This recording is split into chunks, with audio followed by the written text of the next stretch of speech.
54쪽의 이 문제를 다시 한번 보고 넘어갑시다. 3번이에요. 원기둥들은 전부 다 질량 라지 mg, 무게가 라지 mg이고, 자, 이렇게 원기둥 모양의 물질 3개를 이렇게 쌓아놨다가, 이런 식으로 하나를 제거하면서 F라는 힘을 가해줬다는 거죠. 그럴 적에도 평형 구조를 유지하였다. 이때 가해준 힘의 크기 F를 구하시오라는 얘기, 이런 문제인데, 자, 이 문제는 힘의 평형 문제로 풀 수가 있죠. 자, 다시 한번 요거를 리뷰를 하면, 자, 여기 A와 C 사이에는 힘 F를 서로 주고받는다고 했었는데, 자, 이쪽 방향으로 힘 F를 받게 되죠. 자, 이것이 이제 A로부터 받는 힘. 요거를 중심에서부터 그려봅시다. 중심에서부터 그냥 그리면, 요런 힘이 되겠죠. 요런 힘. 요게 이제 C가 A로부터 받는 힘이 되는 거고, 그 다음에 요 F라님은 요렇게 표시해 봅시다. 여기서. F라님은 요렇게 표시할 수가 있을 때. 자, 그 다음에 이거의 무게. 자, 이거의 무게 역시 이렇게 표시할 수가 있겠죠. 그럼 이제 이 힘은 A로부터 받는 힘, F'이라고 하고요. C가 받는 힘입니다. 자, 이 힘이 우리가 구해야 될 힘 F라고 하고, 자, 이 힘은 C의 무게. 그래서 mg가 되겠지. 이럴 경우에 이 각은 60도가 된다는 거죠. 60도. 이런 경우 이제 힘의 평형, 이 세 힘이 평형을 이루고 있는 그런 경우인데, 유각이 60도니까 평형 관계로부터 F의 크기를 구할 수가 있겠지. 이거를 이렇게 이제 부대를 해주면, F를 부대를 해주면, 자, 이런 사각형을 그릴 수가 있고, 자, 위에서 요 힘이 나오고, 두 힘을 이제 F'을 부대를 한다는 거예요. 그러면, 요 힘의 크기는 F'의 코사인 60도. 그러니까 2분의 1 F'인 거죠. 그죠? 2분의 1 F'. 그러니까 요 힘은 F'의 사인 60도. 그러니까, 사인 60도 2분의 루트 3 아니에요. 그죠? 그러니까 2분의 루트 3 F'. 이렇게 되는 거지. 결국 이런 경우에,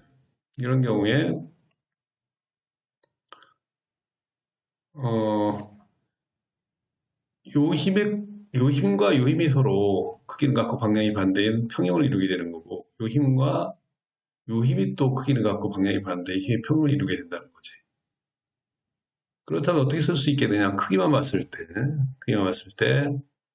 2분의 1 F'은 2분의 1 F'은 F랑 같아야 될 것이고, 자, 2분의 루트 3 F'은 mg랑 같아야 될 것이다. 자, 이런 문제가 성립을 해야 된다는 거지. 그래야지 이 상태가 유지될 수가 있다는 거고. 그럼 F'은 EF니까 집어넣어주면은 루트 3 F는 mg가 되어서 F는 루트 3분의 mg, 즉 3분의 루트 3 mg가 되어야 된다. 이렇게 돼야지만 평형이 일어날 수가 있다는 거지.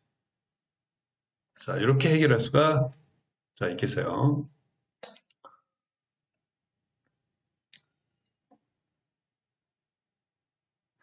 자, 그러면 좀 더 다른 문제를 한번 해볼까요? 자, 이 문제 한번 해봅시다. 이 문제 4번 문제, 대외기출 문제라고 했는데 4번 문제.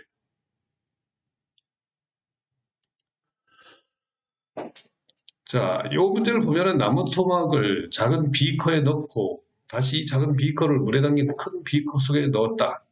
그 후 작은 비커 속에 있는 나무 토막을 꺼내 큰 비커 속에 물에 다시 넣었다.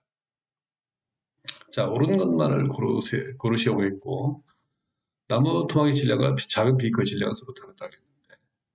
여기서 우리가 물높이가 좀 신경이 쓰이죠. 물높이가 신경이 쓰이는데,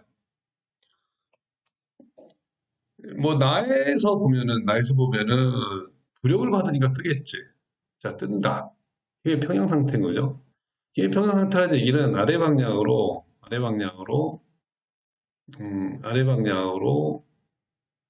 힘이 작용할 거고, 힘이 뭐겠죠? 나무 토막의 무게와 비커의 무게, 힘이니까 두 개가 작용할 것이고, 자, 이것이 평형 상태인 것으로 보니까, 저 위로 또 힘을 받겠다는 얘기예요. 물로부터 부력을 받겠다는 얘기지, 부력.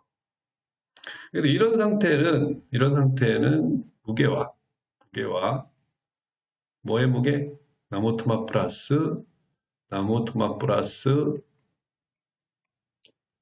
플러스 비커의 무게와, 그 다음에 부력이 같다는 거예요.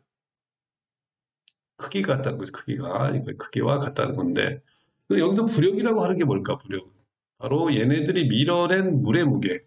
만큼 되겠죠, 만큼일까? 바로 요만큼에 해당하는 거. 요만큼에 해당하는 물의 무게만큼 부력을 받는다.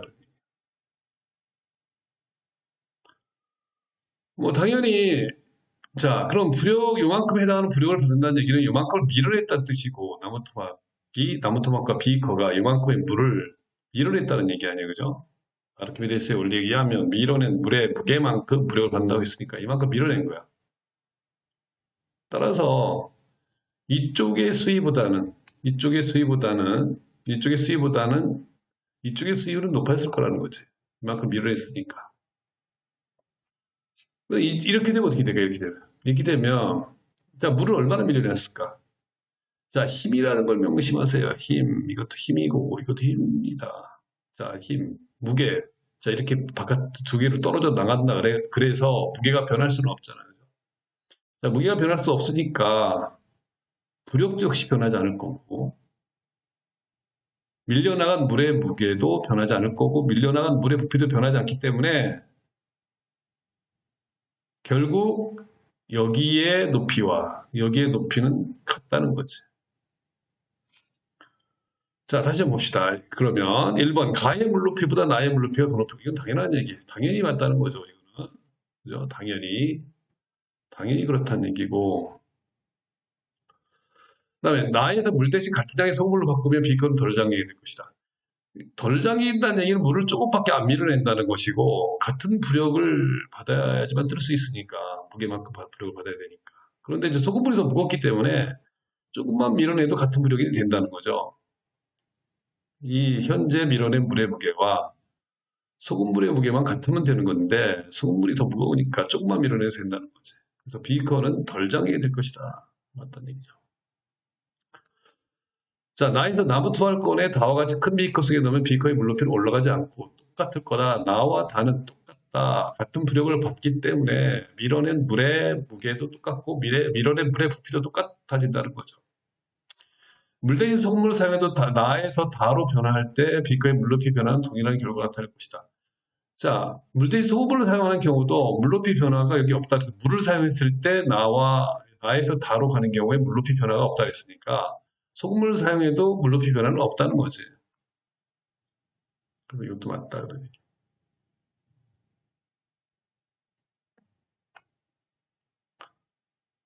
아, 3번 아까 틀렸죠, 그죠? 3번 틀렸어. 3번 틀렸고, 4번이 맞았어요. 그 다음에 5번. 다에서 나무 토막에 작용하는 부력의 크기와 작은 비크에 작용하는 부력의 크기는 같다. 아니죠, 그거요? 나무 토막에 작용하는 부력은 나무 토막의 무게만큼 작용하는 거고, 비커에 작용하는 부력은 비커의 무게만큼 작용하겠지. 여기서 평형을 이룰 거고, 여기서 평형을 이룰 거니까. 그래서 틀렸다, 이거예요. 그래서 답은 1번, 2번, 4번이 되겠다. 그런 얘기야.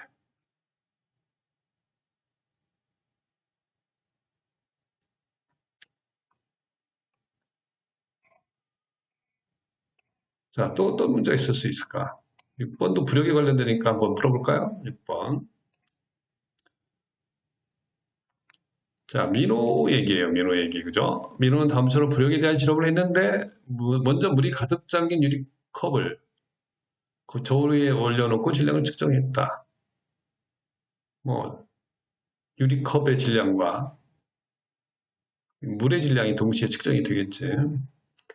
자, 그런 다음 막대를 손으로 잡은 상태에서 유리컵에 닿지 않도록 조심하면서 물속에 모두 잠기도록 했다. 이 막대가 물속에 다 잠겼다 그런 얘기예요. 근데 이런 경우는 어떤 걸까요? 이런 경우는 당연히 여기에 눈금이 증가하겠지. 그래서 당연히 물의 눈금이 여기서 증가해요. 증가. 이게 증가하게 돼 있어요. 왜 증가할까? 자, 이것이 잠기면서 얘가 물을 밀어내고 밀어낸 만큼 부력을 받게 되는 거 아니겠어요? 부력을 받는데 부력을 받는다는 것은 물이 어때요? 이 막대에 작용하는 힘이지만 막대도 가만히 있나요? 막대도 역시 물의 아래 방향으로 같은 크기의 힘을 작용하게 된다는 거죠. 그래서 이 작용한 힘만큼 눈금이 증가할 수밖에 없다는 거예요.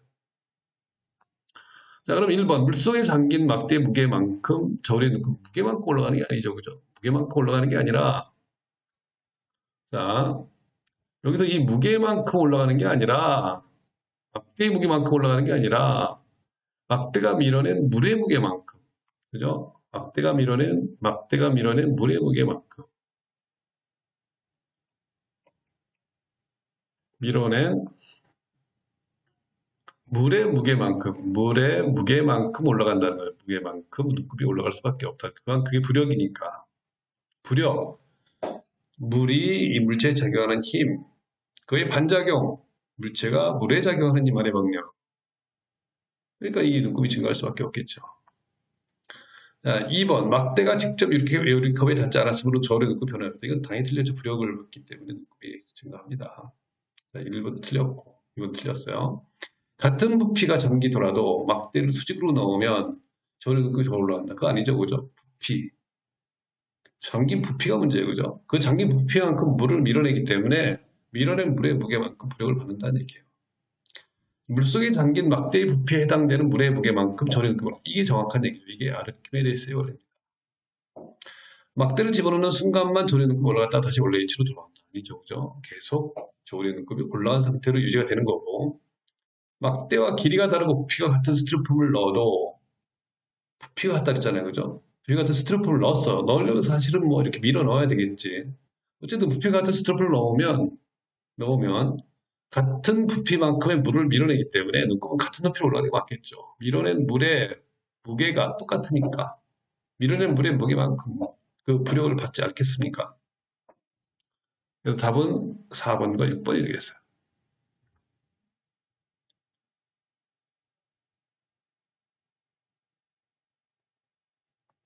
자, 그 다음에 자, 7번도 한번 풀어볼까요? 7번.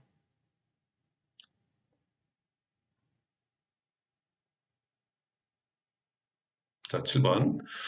나무를 잘라 A와 같이 두 개의 나무 토막을 만들었다. 두 개의 나무 토막을 겹쳐서 B와 같이 수저 속에 넣었더니 큰 나무 토막이 80%가 물속에 잠겼다. 여기서도 이제 부력을 생각해야 될 것 같은데, 부력을 보면, 자, 여기서 이제 부력이 작용하겠죠, 물로부터, 그죠? 근데 아래 방향으로는 당연히 이제 무게가 작용. 자, 단위를 생략하고 한번 이거를 한번 부력이 얼마쯤 될 것인가. 여기 부피가 얼마냐면 이것을 갖다 부피를 10 곱하기 10 곱하기 10이니까 1000이라고 보고요. 그냥 단위 생략하고 비교만 할 거니까. 자, 여기 부피를 1000이라고 볼 거고 여기 부피를 500이라고 보는 거죠. 500.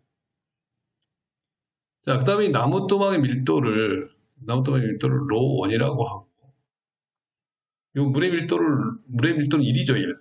1이요, 1. 그러면 자 여기에서 이 아래로 향하는 무게 여기 무게인데 두 개의 무게야 그지 두 개의 무게와 부력이 서로 이제 평형된 거니까 자 무게는 이제 1500 그죠 1500 부피가 이제 1500이고 1500 그게 1500이고, 그 다음에 밀도는 로우, 그 다음에 중력가속도 곱해주면은, 지금 단위는 생략하고, 요만큼의, 무게가 있는 거죠. 요 무게, 아래쪽으로 힘을 가게 되고, 자, 또 있으니까 이거랑 부력은 똑같은데, 얼만큼 밀어냈냐 하면, 80%가 큰 나무 통의 80%니까 얼만큼이에요? 800만큼이지, 800만큼. 800이고, 물의 밀도는 1이라고 봤으니까, 물의 밀도는 1이고, 그 다음에 그거의 무게니까 800G만큼 부력을 받는 거예요. 그죠? 그죠? 그러니까 이 두 개는 크기는 같아야 돼. 1500 로지와 800 로지가 같으니까. 사실 로는 나무 토막의 밀도는 1500분의 800. 1500분의 800이니까 15분의 8. 15분의 8인 거예요. 나무 토막의 밀도는. 1보다 작아야 되겠지. 물의 밀도가 1이니까. 이게 뜨려면. 자, 그러면, 자, 1번 봅시다. 작은 나무 토막을 바깥으로 빼내면, 작은 나무 토막, 요거를 없앤다는 얘기예요. 없애면, 나무 토막의 절반이 물에 속에 잠기는 게 아니라, 15분의 8이니까, 그죠?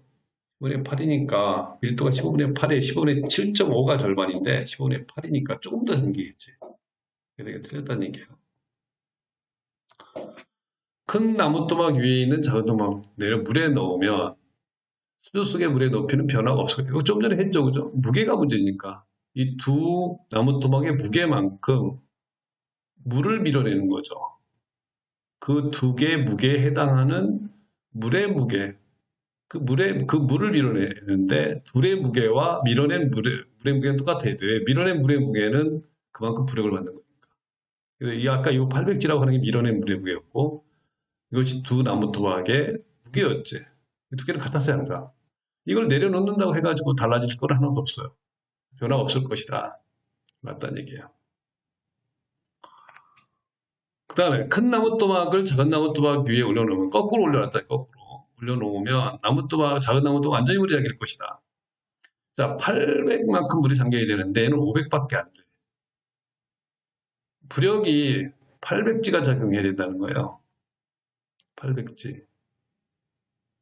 자, 밀어낸 것이 800만큼 밀어내야 되는데 얘는 500 얘 300이 더 잠겨야 되겠지. 얘로부터 300. 그래서 800이 잠겨야지만 밀어낸 물의 부피가 800이 되고, 그 다음에 이제 부력이 800G가 되겠죠. 그래서 작은 나무도 완전히 물에 잠기는 게 맞습니다. 더 잠기고 300이 더 잠겨야 되는 거니까. 자, 큰 나무 토막 위에 있는 작은 나무 토막을 회전하지 않고 그대로 물에 넣으면 큰 나무 토막의 물에 잠긴 깊이와 작은 나무 토막의 물에 잠긴 깊이는 같을 것이다. 같을 수가 있을까요? 그러니까 회전하지 않고 그대로 이렇게 집어넣으면 그거는 같겠네요. 그죠? 같겠네. 그죠? 15분의 8이니까 이 전체 10의 15분의 8. 요거에 15분의 8만큼 잠길 거고, 여기도 10의 15분의 8만큼 잠길 거니까. 회전하지 않았으니까 그대로 세운 상태로 집어넣었다는 얘기 아니에요. 그죠? 그러니까 15분의 8. 하여튼 밀도가 15분의 8이니까 잠길 때는 15분의 8만큼 잠기게 돼 있다는 거예요. 15분의 8만큼. 그래서, 잠기 깊이가 서로 같아지겠다는 거. 답은 1번 빼고 나머지 2번, 3번, 4번이 답이 되겠네요.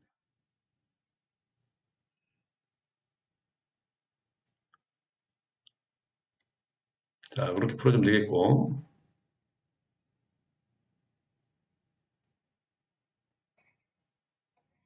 자, 이건 뭐 여러분 한 거고, 8번은. 뭐, 9번 같은 것도 이제 여러분들이 할 수 있을 거고요. 11번 같은 경우도 이제 많이 헷갈리는 사람들이 많이 있었기 때문에 한 번만 살짝 풀고 넘어갑시다. 자, 아주 힘이 센 어떤 사람이 그림과 같은 세 가지 상황에서 각각 움직이지 않고 버티고 서 있다. 자, 옳은 것만을 고르세요. 그랬어요.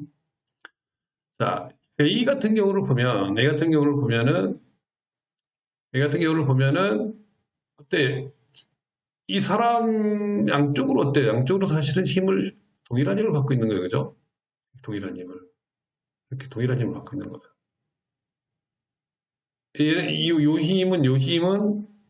요 힘은 이제 소가 잡아당기는 힘이고, 말인가요? 말이구나. 말이 잡아당기는 힘이고, 요 힘은 이거 나무 토막, 이 나무가 잡아당기는 힘이 되는 거예요. 물론 그 반작용이 있어요. 그죠? 물론 그 반작용도 이 사람이 나무를 잡아당기는 힘이 발생할 거고, 그 다음에 사람이 말을 잡아당기는 힘 또가 발생할 거야. 당연히. 당연히 발생해서 크기가 같겠지. 그래서 작용 반작용. 또 작용 반작용이지만, 자, 이 사람의 입장에서 봤을 때는, 사람 입장에서 봤을 때는 양쪽으로 같은 힘을 받고 있기 때문에 이 사람이 받는 알짜임은 0이 된다는 거지. 같은 힘을 그려봤을 때 A라는 경우와 B라는 경우는 똑같다는 거예요. 그죠? 다시 그려봐도 마찬가지야. 그려봐도 이쪽 말로부터 이만한 힘을 받고 있고 이쪽 말로부터 똑같은 힘을 받고 있고 또 이 사람은 이쪽 말을 이만한 크기로 잡아당기고 있고 또 이쪽 말도 이만한 크기로 잡아당기고 있으니까 자 이거의 크기들은 다 같으니까 결국 A의 경우와 B의 경우는 똑같다는 거예요. 자, 그럼 C경우는 어떻게 될까요? 여기 두 마리가 있네. 그러면 힘을 더 센 힘으로 잡아당기겠지, 그지? 더 센 힘으로 잡아당겨. EF. 그죠? 당연히 이게 힘의 평형, 움직이지 않고 있으니까 힘의 평형이 일어나기 위해서 이쪽으로도 더 큰 힘으로 잡아당기게 되는. 그 다음에 마찬가지로 이 사람도 이 나무를 더 큰 힘으로, 두 마리 말을 더 큰 힘으로 이렇게 잡아당겨서, 물론 이때도, 자, 힘의 크기는 다 같다는 거지. 경우가 달라지죠. 그죠? A, B는 같다고 볼 수 있을 텐데 C는 같지를 않아요. 그렇지만 A, B, C 모두 이 물체, 이 사람에 작용하는 힘은 평형을 이루고 알짜임은 0이 된다는 사실. 약간 의외의 결과죠. 자, 1번. A의 경우에 이 사람의 양쪽파리 받는 힘의 세기는 같다. 맞잖아요. 그죠? 양쪽파리 받는 힘의 세기는 같을수록 평형이니까 같아요. A와 B의 경우 이 사람의 왼쪽 팔이 받는 힘의 세기는 A와 B의 경우는 똑같은 거니까 역시 맞습니다. B와 C의 경우에서 이 사람의 왼쪽 팔의 힘의 세기 서로 다르다. 맞죠? 그죠? B와 C의 경우는 왼쪽 팔이 받는 힘의 세기 당연히 다릅니다. B의 경우가 C의 경우보다 이 사람이 받는 힘의 세기가 더 크다? 이 사람이 받는 힘의 세기는 둘 다 알짜 힘이 0이니까 0이라고 봐야 되는 거예요. 다른 얘기 한마디로. 그래서 더 크다. 이건 틀렸다는 거예요. 의외의 결과입니다. 이렇게 물리적으로 해석하면 우리들이 느끼는 그런 결과와 의외의 결과가 나오는 거죠.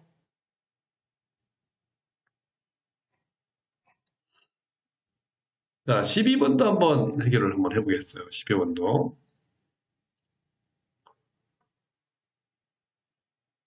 자, 60쪽입니다. 자, 그림 A와 같이 평형을 유지하고 있는 장치가 있다. 만일 무게를 무시할 수 있는 실에 세공을 매다한 후 그림 B와 같이 공이 물속에 완전히 잠기게 했다. 이 실험과 관련된 설명 중 옳은 것을 있는 대로 골라라 그랬어요.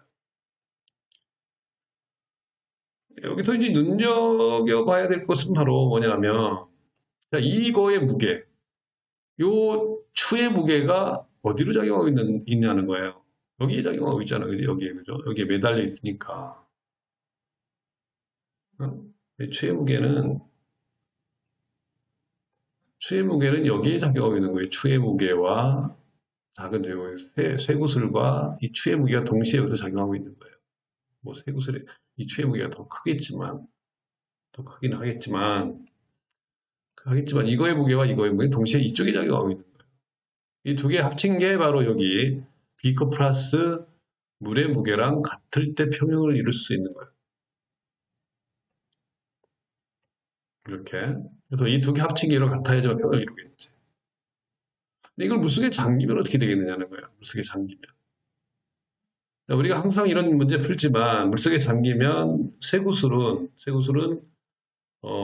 물로부터 부력을 받아요. 그 다음에 쇠구슬만 닿느냐? 쇠구슬도 물에 아래로 누르는 힘을 가하게 되죠. 작용반작용으로 두 힘은 어때요? 크게 갖고 방향 반대인 힘이 되는 거예요. 그런데 이제 여기서 눈여겨 또 봐야 될 것은 뭐냐 하면 이 힘은 바로 여기에서 이 추의 무게를 감소시키는 역할을 하는 것이 되는 거고 이 힘은 여기 B컵 플러스 물의 요 힘의 크기를 크게 하는 증가시키는 역할을 하게 되는 거죠. 자, 이걸 알면 되겠어요. 자, 그럼 1번. 세공이 B처럼 물속에 잠기게 되어도 저울은 A와 같이 평형을 유지할 수가 없어요. 어디로 기울어질까? 얘는 감소하고 얘는 증가했으니까 오른쪽으로 이렇게 기울어지게 돼요. 어떻게 기울어진다? 어떻게 기울어진다? 이런 식으로 기울어지게 된다는 거예요. 이런 식으로.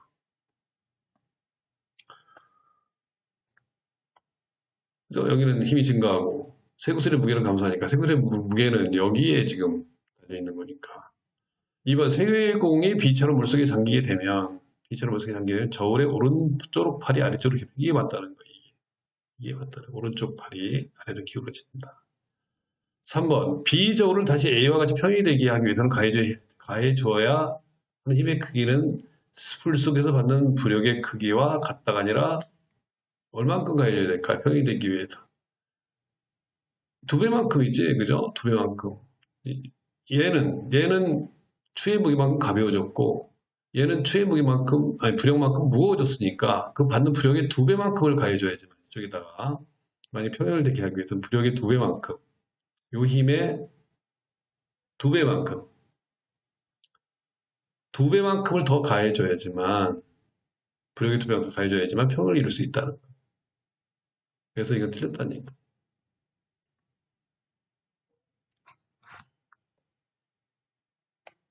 자, 이건 틀렸고. B저울을 다시 A와 같이 수평이 되게 해줘야 돼. 힘의 크기는 세구의 물속에 받는 부력의 크기의 2배와 같다. 이게 맞다는 거죠. 2번과 4번이 됩니다. 작용, 반작용. 자, 요 힘과 요 힘이 물속에서 항상 작용과 반작용으로 작용하기 때문에 이러한 일이 발생한다는 거예요. 됐나요?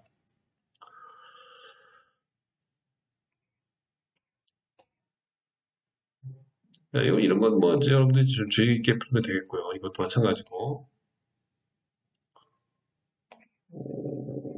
이것 이제 과학고 기출 유형이라고 얘기를 하는데 문제가 이래 쉬워요, 그죠? 15분 한번 해볼까요?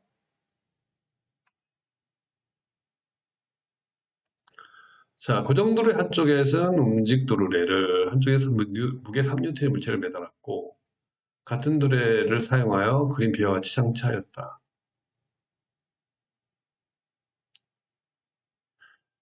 자, 그러면 이렇게 서로 평형 상태를 유지했다 했으니까 자, 1번 평형 상태라고 한다면은 당연히 움직도르의 무게는 얼마겠어요? 이건 얼마일까? 6N이겠지, 6N 그죠? 6N.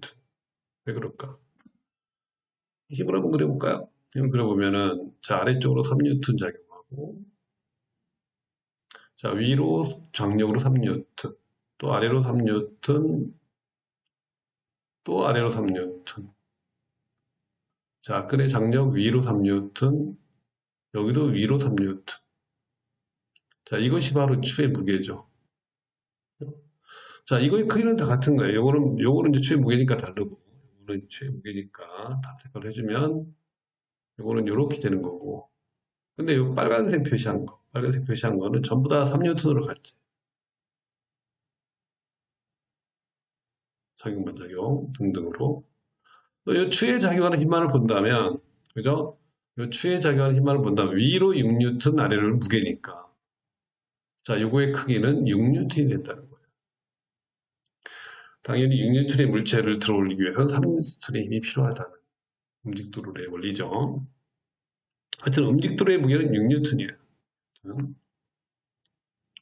그러면 2번 그림 A와 같은 고정도로래와 움직도로를 사용하여 그림 B처럼 평형을 만들었을 때 그림 B의 아래 막대에 매달린 추의 무게를 구하세요. 요거의 무게를 구하라는 얘기예요. 요거의 무게. 그러면 봅시다. 20N이니까 위로 20N 그죠? 20N이 몇 개? 2개잖아. 하나 다시 자 위로 20N짜리가 하나 2개가 작용하는 거예요. 요 움직도로에 작용하는 힘을 한번 보는 거예요. 아래 방향으로 중력이 6N이 작용하고 있잖아요. 중력이 6N이 작용하고 있으니까 이렇게 작용하고 있는 거예요. 여기서 위로 작용하는 힘이 그럼 얼마겠느냐 이거예요. 한마디로 여기서 이 끈이 쟤를 잡아당기는 힘이 얼마가 되어야 되느냐. 여기가 이제 여기 40이죠 합쳐서. 여기가 합쳐서 40이니까 요 합쳐서 40N이니까, 40N이니까, 아래로 잡아당기는 힘은 여기 6N에서 40 빼니까 34N으로 잡아당겨요. 그래서 아래에 잡아당기는 힘은 34N. 어떤 게? 요 끈이 잡아당기는 힘이 34N. 자, 끈이 얘를 34N으로 잡아당겨야 되니까, 끈도 아래 막대, 그죠? 막대를 34N, 요 지점에서 34N의 힘으로 잡아당겨야 된다는 거야. 위로 34N으로 잡아당겨야 된다. 그래서 요거의 크기도, 그죠? 요거의 크기도 34N이 되는 거야.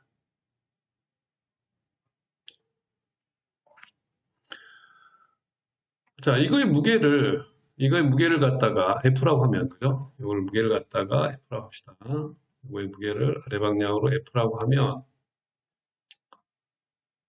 이 무게를 아래 방향으로 F라고 하면,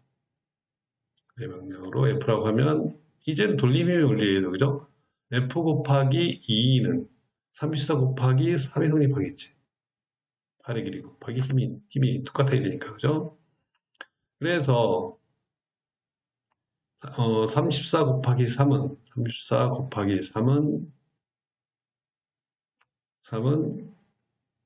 F 곱하기 2가 되는 거고, 막대 무게가 있나요, 지금 현재?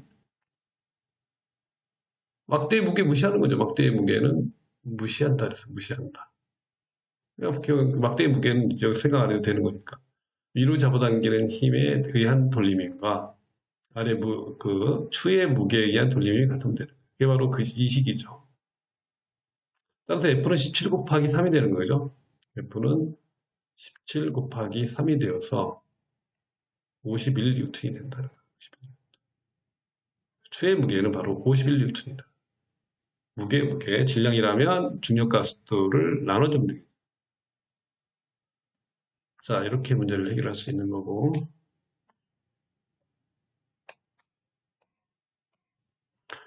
자, 이거는 뭐 많이 풀었으니까 이제 넘어갑니다. 이거 넘어가고요. 자, 17번.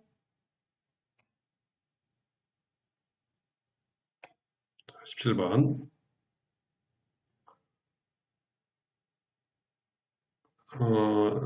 자, 그림과 질량과 크기 같은 구슬이 담긴 가벼운 접시 ABC가 막대 양 끝에 매달려서 평형을 이루고 있다. 다음 물음에 답하시오. 자, 이 돌림 힘의 평형이죠. 팔의 길이 곱하기 작용한 힘이 평형을 이루어야 되는 거니까. 자, 1번에서 그림가에서 접시 A의 구슬이 20개라면 이 접시의 지금 무게를 무시하는 거예요, 지금. 가벼운 접시라고 했다는 것은 이제 무게를 무시한다는 얘기예요. 자, C에는 또 몇 개의 구슬이 있어야 되느냐? A가 20개니까 요거는 40개가 있어야 되지 않겠어요? 40개. 2 곱하기 20은 40개.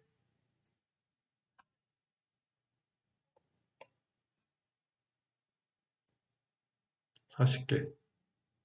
여기는 얼마겠어요? 야, 40 더하기 여기는 20이니까 60개. 그러니까 60개가 이제 여기에 매달리는 거랑 똑같고, 60 곱하기 1은 뭐 곱하기 2. 30이겠죠, 그죠? 30개.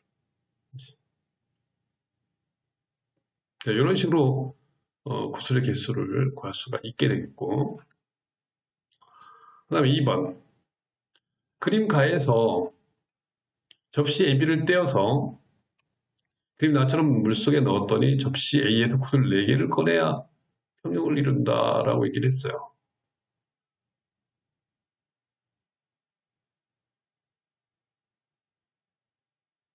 그러니까 여기는 평형을 이루고 있었잖아요. 그죠?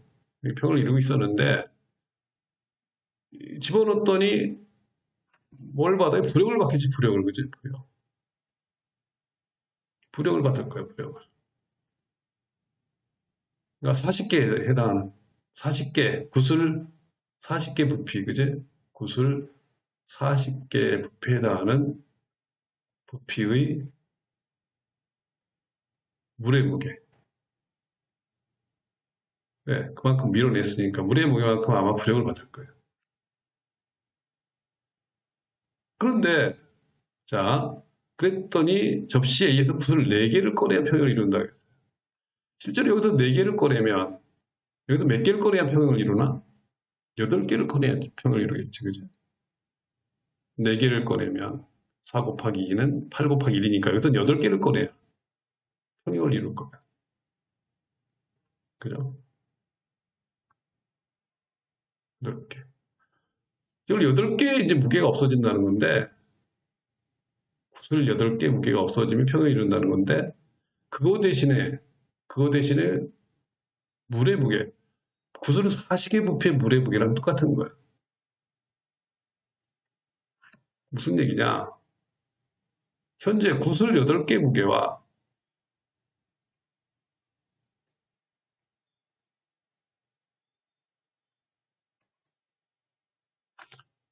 구슬은 40개 부피의 물의 무게가 같은 거예요. 그러니까 구슬, 물구슬, 그죠? 물구슬. 40개 무게 같은 거예요.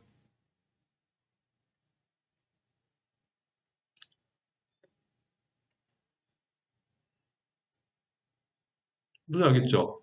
구슬은 40개 부피의 물의 무게라고 하는 게 구슬이 물로 되어 있을 때 그게 40개. 40개. 그거의 무게만큼 부력을 받게 되므로 이 부력이 구슬 8개 무게랑 현재 똑같잖아요. 8개를 뺀 거랑 똑같으니까. 그럼 이제 물구슬, 이게 이제 무게랑 똑같다고 본다면 물의 밀도는 1이니까 구슬의 밀도는 얼마가 돼야 돼? 5가 돼야 되겠지. 바로 다시. 그래서 구슬의 밀도는 5가 된다는 거죠. 단위를 쓴다면 그램 퍼 세제곱센티미터 있을 수 있겠지.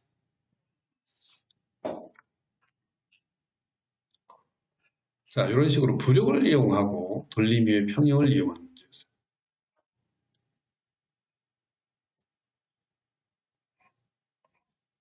자, 18번 같은 문제가 이제 꽤 많이 나오는데 이런 문제 한번 풀어봅시다. 63쪽이에요.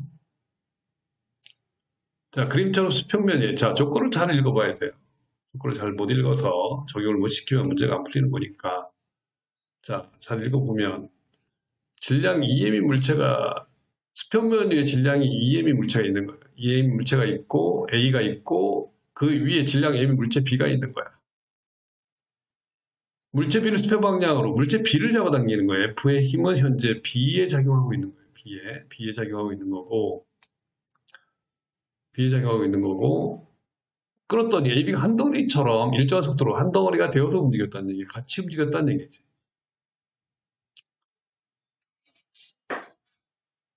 지금 마찰이 없다는 얘기가 없어요. 그죠? 마찰이 없다는 얘기가 없어요.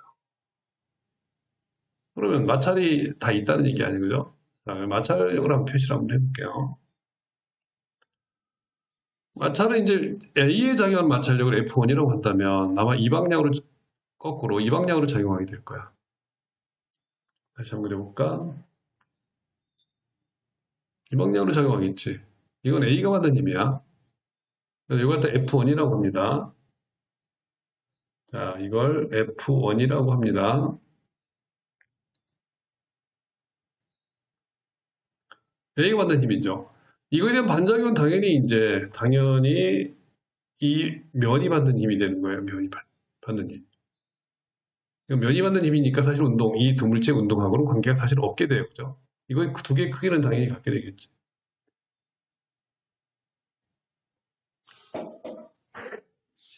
그 다음에 A와 B 사이에도 문제예요. A와 B 사이. A와 B 사이에 마찰력이 작용하는데 B는 어느 방향으로 마찰력을 받을까요? 어느 방향으로? B의 움직임을, 그죠? B의 움직임을 방해하는 힘. 역시 반대 방향으로 힘을 받겠지. 그래서 B가 받는 마찰력도 이쪽 방향이다. B는 A로부터 힘을 받겠지, 그지? A로부터 이제 운동 방향과 반대 방향. 또는 힘을 받은 방향, 정지 마찰력이라면 힘을 받은 방향과 반대 방향으로 자, 요 힘의 요 마찰력은 F2라고 하자는 거예요. 그럼 이것만 있느냐? A가 B한테 마찰력을 작용했으므로 B도 A한테 마찰력, 같은 크기의 마찰력을 작용하겠지. 같은 크기의 마찰력은 이쪽으로 작용하게 되겠고, 요 힘의 크기는 당연히 같을 거야. 이거랑 이거의 크기나 이거의 크기는 똑같을 거예요. A는 그냥 B가 받는 마찰력은 요거, A가 받는 B로부터 받는 마찰력은 요거다 그런 얘기야. 자, 더 이상은 뭐 무게가 있지만 현재는 무게 대신 이제 무게는 마찰력하고 관계 있는 거고, 이제 무게는 사실 운동하고는 현재는 관계 없으니까 무게는 쓰지 않겠어요. 자, 그러면 A와 B 사이에 작용하는 마찰력의 크기를 구하세요. 그래서 F2를 구하라는 얘기예요. 그죠? 이거 바로 F2 크기, F2를 구하라는 얘기예요. 자, 운동방정식이 필요해요. 자, 일단 B 입장에서 운동방정식을 한번 써볼까? B 입장에서 운동방정식 써보면, 앞에, 이쪽 플러스 방향 오른쪽으로 하면 F 빼기 F2는, 자, 가속도를 갖다가 여기서 한 가지 안 했는데, 가속도를 갖다가 이쪽으로 A의 가속도로 움직인다라고 봐야 되는 거예요. 둘 다 같이 움직였으니까. 이쪽으로 둘 다 A의 가속도로 움직이고 있다. 라고 해야 돼요. 자, B 입장에서, 아까랑 이어서 B 입장에서 운동방정식은 F 빼기 F2는 M 곱하기 A가 되는 거예요. 그죠? 둘이 같이 움직였으니까. 자, A 입장에서는 어떻게 될까? A 입장에서. A 입장에서는, 힘을 받지는 않았어요. 그죠? 힘을 받지 않았는데, 이쪽 방향, 뒷방향으로 둘 다 힘을 받네. 그죠? 요거는 앞방향이네요. 여기 F2니까, 여기는 F2에서 F1을 빼니까, 이때는 질량은 2m이고, 가속도는 A가 되겠네요. 그죠? 자, 아까 얘기했었어요.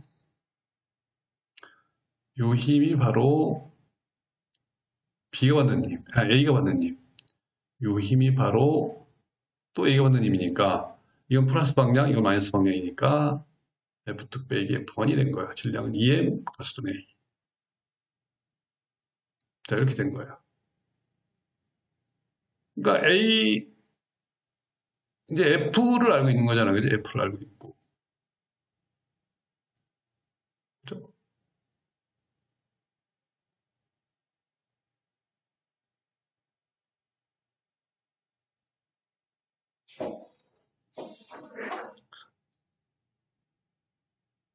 그런데 이제 문제는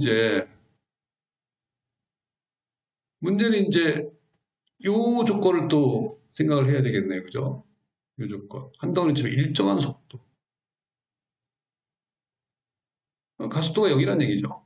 일정한 속도라는 얘기는 요거는 가속도가 0이라는 거예요. 그죠? 그러니까 여기다 A 대신 0을 집어넣으면 이것도 0이 되는 거고, 이것도 0이 되는 거죠. 그죠? 그래서 A와 B 사이의 작용을 마찰력 F2는, 그러므로 F2는 뭐가 되느냐? F가 된다는 거예요. F.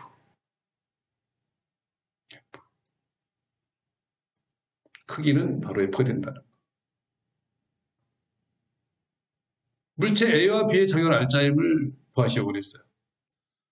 자, 알짜임은 어떻게 될까요? 알짜임은 A는 B에 작용하는 알짜임은 0이라는 얘기, F 빼기 F2인데 바로 그게 알짜임이 F 빼기 F2잖아요. 그죠? 앞쪽으로 F'을 받고 뒤로 F2를 받았으니까 이게 바로 알짜임, 이게 알짜임인데 그게 0이 된다는 얘기고, 그죠?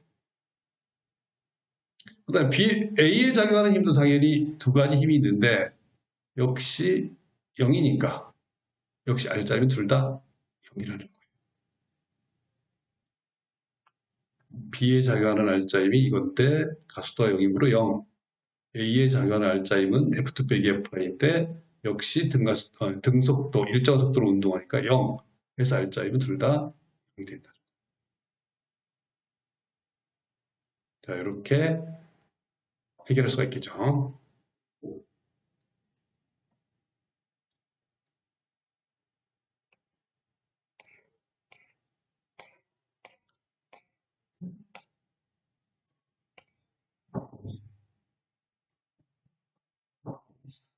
자, 이거 뭐 돌림의 평형으로 뭐 약간 특별한 문제가 나온 것 같긴 한데, 한번 풀어볼까요?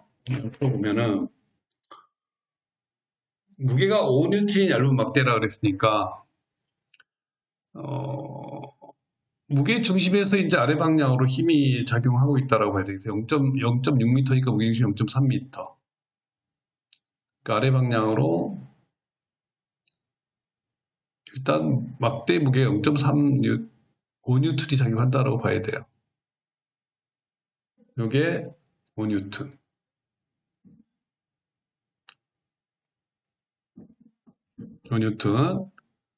요건 0.3m죠. 그죠? 이건 0.3m. 왜냐면 저 현재 0.6m니까 무게중심이니까.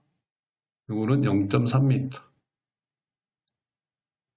자, 이걸 일단 하나 표시를 해놔야 돼요. 막대가 무게가 있기 때문에. 그다음에 20N의 물체를 매달고 0.5m 지점에서 이제 그 줄을 맸다고 했어요. 그죠? 자, 실의 장력은 얼마냐? 뭐 실의 장력을 T라고 하세요. 자, 실의 장력 T라고 하세요. 자, 실의 장력을 T라고 한 다음에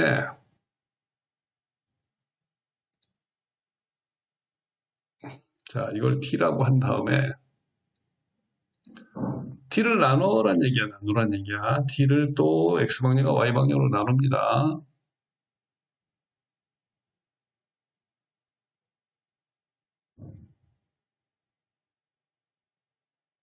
자, 그러면 이제 이쪽 방향의 힘은 얼마냐? 자, 이쪽 방향의 힘은 얼마냐 하면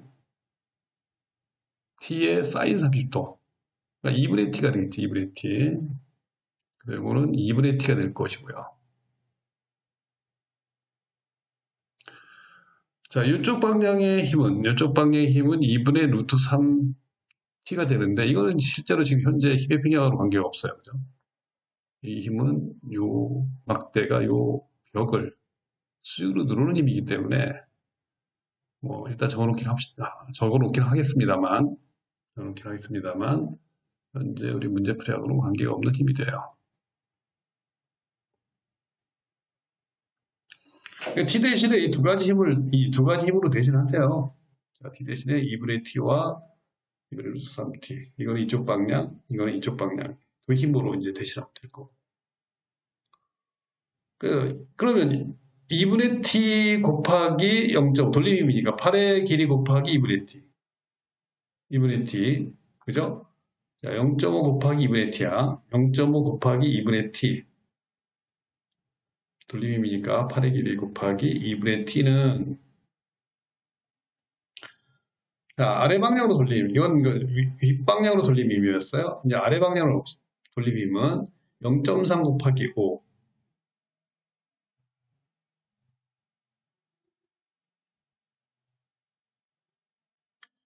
곱하기 5. 그 다음에 요거 0.6 곱하기 20이죠. 그러니까 여기가 이제 돌아가는 축이에요. 축. 0.6 곱하기 20이 되는 거지. 더하기 0.6 곱하기 20이 되는 거예요. 그죠? 자, 이건 4분의 t일 거고, 이거는 1.5 더하기 12. 13.5죠. 그러니까 t는 이게 4분의 t니까 t는 13.5 곱하기 4.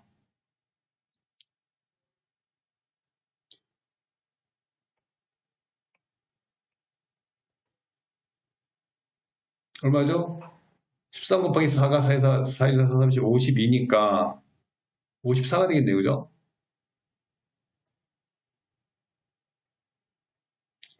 이렇게 간단히 이제 이 장력을 구할 수가 있고. 자, 수직항력이 얼마냐, 이거 수직항력. 수직항력은 바로 이거네요. 그죠? 아까 우리가 뭐 문제풀이에서 제외 뭐 시키겠다, 뭐 어쩌다 했던 건데, 이게 바로 누르는 힘이니까, 막대가 벽을 누르는 힘이니까, 다른 힘은 없잖아요. 그죠? 누르는 힘이니까, 벽도 요만한 똑같은 크기의 힘으로 떠받치겠지. 똑같을 거예요. 그죠?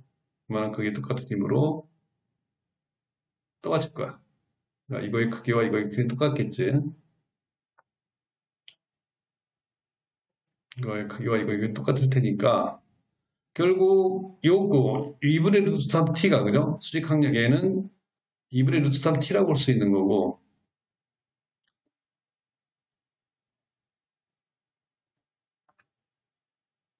27 루트 3이 되게 되고요. 27 루트 3 이렇게 된다.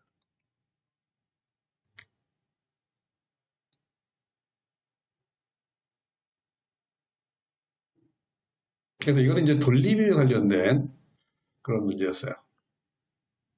돌림이면 8의 길이 곱하기 고기체 작용하니. 그 다음에 어디를 중심으로 돌아가느냐. 그게 중요하죠. 그죠? 작용점.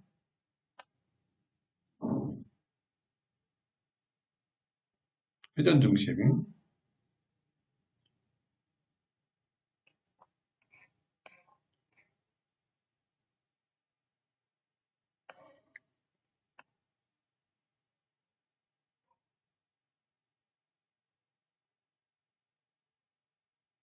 자, 마찰력에 대해서 다시 한번 정리하고 넘어갑시다. 21번이에요. 수평면에 20kg의 물체를 넣고 용철 저울로 물체를 수평으로 잡아당기면서 잡아당긴 힘과 마찰력의 관계를 그래프로 나타낸 것이다. 자, 밑에가 이제 잡아당긴 힘이겠지, 그지? 밑에 잡아당긴 힘인 거예요, 이게. 자, 여기 잡아당긴 힘. 잡아당기는 힘이 이제 5뉴턴, 5kg중이네요. 그죠? 5kg중. 5kg중을 넘어서니까 물체가 어때요? 움직이기 시작한 거지. 자, 한마디로 이게 뭐야? 최대 정지 마찰력이 5kg중이라는 얘기예요. 물체가 먼 면 사이의 최대 정지 마찰력은 따라서 얼마다? 5kg중인 거예요. 최대 정지 마찰력. 최대 정지 마찰력. F 최대라고 할까요? F 최대. F 최대는 5kg중이고, 5kg중.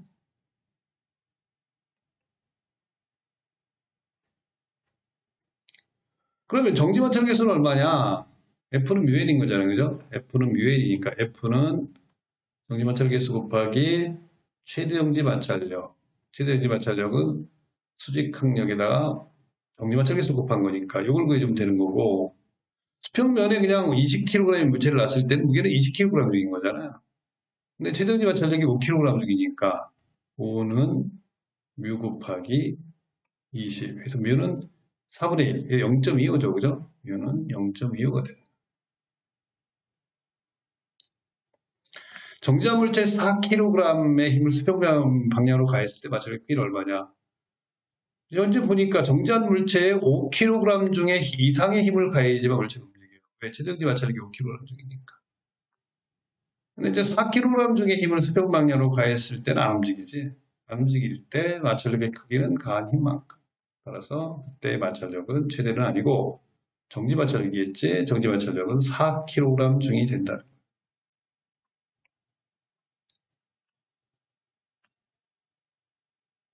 자, 이렇게 풀면 되겠고요.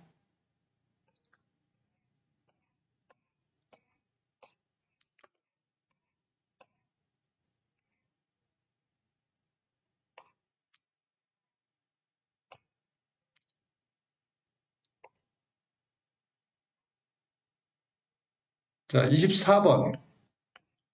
24번 한번 봅시다. 24번. 24를 보면은 그림 가는 10cm 용설 AB를 물체에 연결한 모습이고 단단한 상자에 넣은 모습이다 그랬는데 A가 8cm, B의 길이가 6cm 상태로 물체는 정지하였다 그랬어요. 10cm 둘 다 줄어든 거네. 둘 다 줄어들었는데 A는 2cm 줄어들었고 B는 4cm 줄어들었는데 같은 크기의 힘에 의해서 줄어든 거겠죠. 왜? 이렇게 양쪽에 끼어 있을 때 같은 크기의 힘으로 서로 밀고 당기고 하죠. 그죠? 여기서 예를 들어서 이쪽으로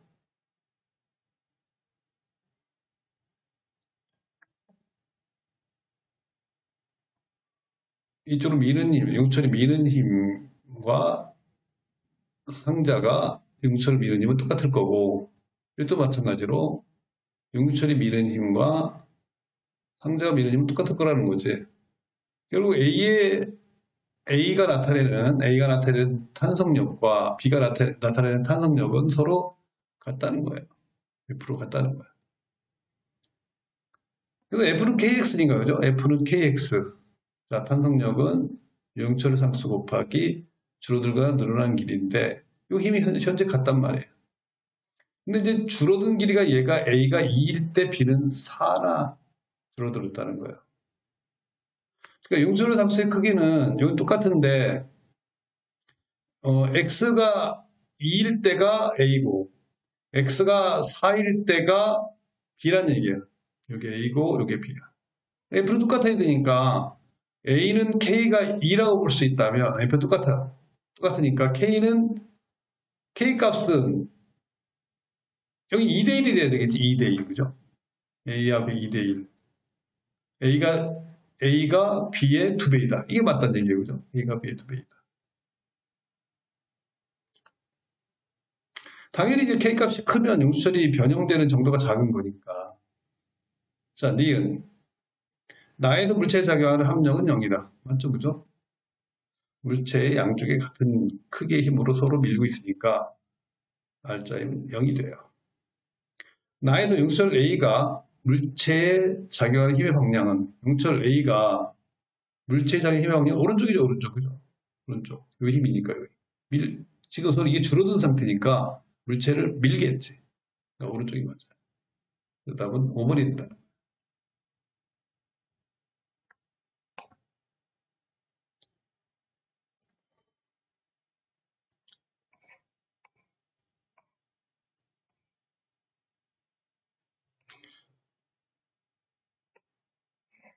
25번 부력에 관한 문제 계속 나가는데 20번도 한번 더 봅시다. 자, 윗면의 넓이가 10제곱cm이고 높이가 2cm인 원기둥 모양의 구리막대가 됐어요. 지금 사실 요 50cm가 수심 50cm 깊이에 잠겨 있다라고 얘기를 했는데 잠겨 있는 깊이는 별 상관이 없어요. 부피가 문제죠. 부피는 이제 10제곱cm 넓이고 높이가 2cm라 했으니까 자, 단위 생략하고 20이라고 합시다. 20 부피. 자, 구리막대 부피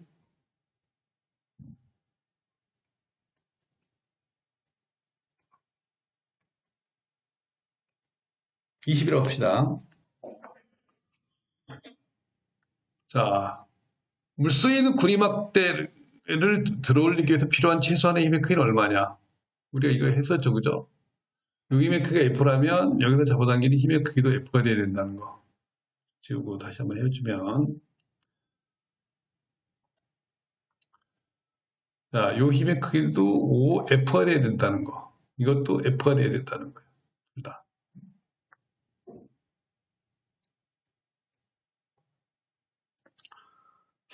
자, 그런데 이제 이쪽 아래로 잡아당기는 힘의 크기는 얼마냐 이거예요. 이 장력이 얼마가 되겠느냐.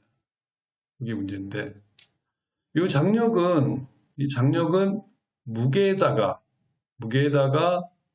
부력을 뺀 게 되겠지, 그지? 이 부력을 파란색으로 표시를 하면 이 부력을 뺀 게 돼요.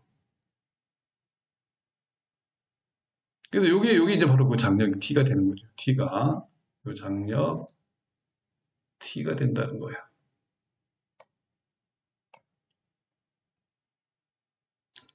그래서 장력 T를 안다면 F는 2분의 T가 되겠죠. 그죠? F는 2분의 T의 관계가 있게 된다는 거예요.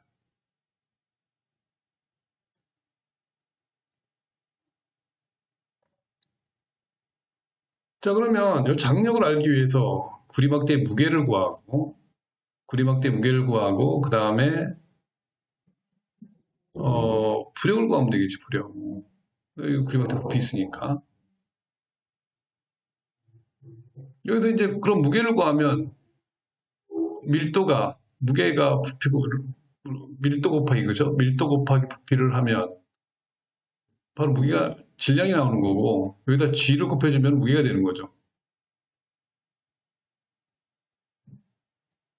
자, 구리막대의 무게를 한번 봅시다. 구리막대. 이거 해보는 구리막대 밀도는 8.94 곱하기 부피는 20 곱하기 9.8 이렇게 되는 거예요. 단위 생략. 단위는 지금 사실은 단위가 좀 복잡합니다. 여기서는 그죠? 단위가 다 맞지는 않아요. 자, 단위는 일단 고려하지 않고. 자, 이건 구리막대의 무게고요. 그럼 부력은 얼마큼 될까? 물의 무게지. 바로 비론의 물의 무게. 요만한 부피의 물의 무게. 부력은 물의 밀도는 1이라고 했으니까 요만한 부피의 물의 무게, 그지? 부피 V의 물의 무게. 그러니까 1 곱하기 V 곱하기 G가 되는 거지. 물의 무게만큼 부력을 받으니까. 그러면 1 곱하기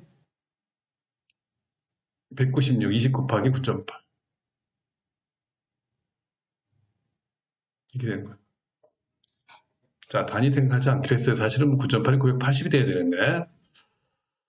자, 그러면 여기서 이제 숫자가 나왔으니까 여기서 이제 요 무게에서 부력을 빼면 되니까 요 차이가 얼마냐면 7.94, 그죠? 7.94 곱하기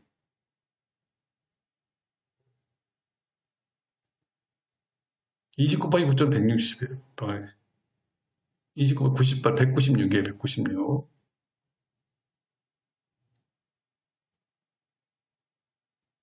단위 생략해서 요만큼의 장력이 발생한다.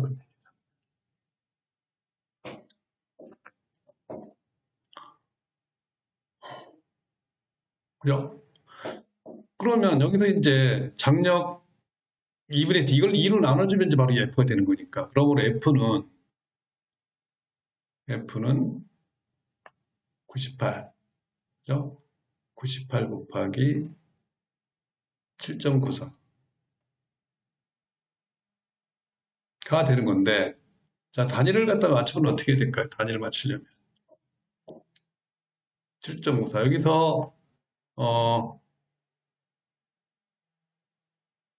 8.94 곱하기 20 곱하기 8.9, 요거, 밀도 곱하기 20을 해주면은 됐고요. 그 다음에 9.8.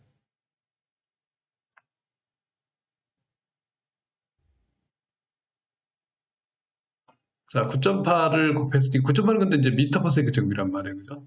미터 퍼 세컨드 제곱이니까, 이 단위를 이제 맞춰야 되는 그런 건데, 요거는 이제, 980으로 바꿔봅시다. 980으로. 80으로. 그 다음에 이걸 980으로 바꾸면, 980 곱하기 980으로 바꾸면, 이거는 이제 뉴턴을 고쳐야 되니까, 이거는 980 곱하기 7.94를 10의 5승으로 나눠준 10만으로 나누는데 뉴턴이 나와요. 뉴턴. 뉴턴으로 단위를 맞추려면 이 단위들을 전부 다 뭐로 고쳐줘야 돼? 킬로그램, 미터, 세크 이걸로 다 고쳐줘야지만 뉴턴이 나와요. 그렇게 고쳐준 게 바로 이겁니다.